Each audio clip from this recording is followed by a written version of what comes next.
Salut tout le monde et bienvenue sur Casquette Vidéo, la chaîne pour les entrepreneurs, les marketeurs, les créateurs de contenu qui veulent se mettre à la vidéo. Comme je vous l'ai déjà expliqué dans une autre vidéo, il est très important de capter l'attention de son spectateur, mais aussi de la garder pour faire en sorte que votre vidéo soit visionnée le plus longtemps possible. Et ainsi YouTube va recommander votre vidéo et vos vidéos vers d'autres spectateurs et donc vous aurez plus de trafic sur votre chaîne. Mais pour ça, il faut faire en sorte que vos vidéos soient agréables à regarder et que votre spectateur ait envie de continuer à regarder votre vidéo. Et c'est justement tout le sujet de notre vidéo d'aujourd'hui où je vous présente 5 techniques de montage à mettre en place facilement pour faire en sorte d'améliorer vos vidéos et qu'elles soient regardées plus longtemps. Let's go!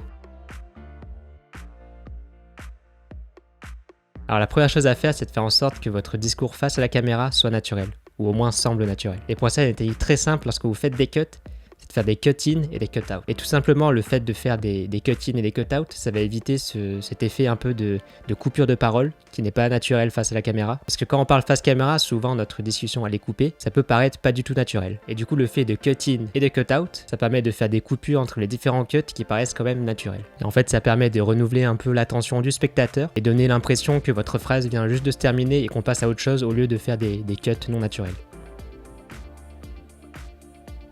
Et une deuxième astuce pour cacher vos cuts, c'est d'instaurer des b-roll ou des plans d'illustration. Maintenant je dis b-roll parce que si vous suivez nos vidéos depuis longtemps, c'est que maintenant vous êtes un petit peu vidéaste, alors j'utilise le dico du vidéaste. Et le fait d'ajouter des b-roll, ça permet de pas trop faire non plus de cut-in et de cut-out, sinon après vous aurez un effet un petit peu part d'attraction.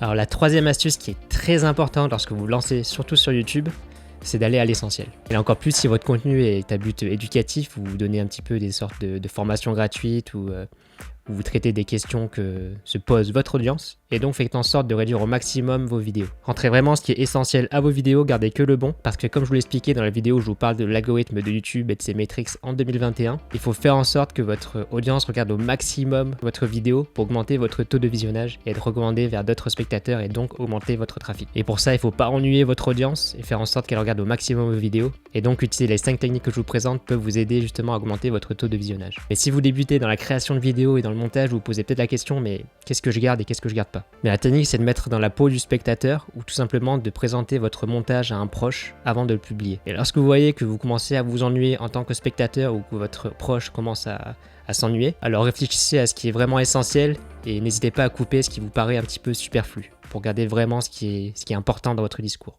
votre valeur.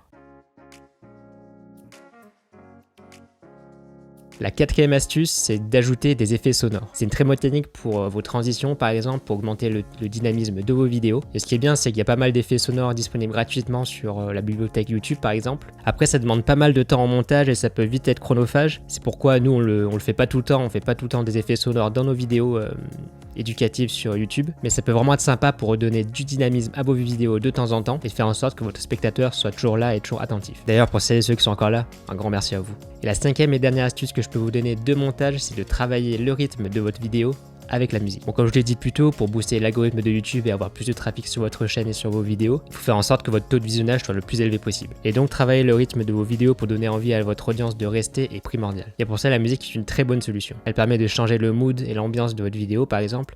Si vous devez raconter un moment triste, émotionnel, mettez une musique triste et tout de suite vous verrez que votre audience sera plus attentive. Et après, si vous passez à un autre moment où, par exemple, là, je suis plus du tout triste et que je suis très content de faire cette vidéo, ben, ça permet en fait à votre audience, avec une musique adaptée à votre discours, de se projeter et donc de re-être attentif. Et il y a une autre technique par rapport aux musiques, c'est d'arrêter la musique lorsque vous dites quelque chose de très important. Alors quand vous faites un pitch ou quand vous parlez face à un public, vous remarquez que le silence a un grand pouvoir d'attention pour votre audience.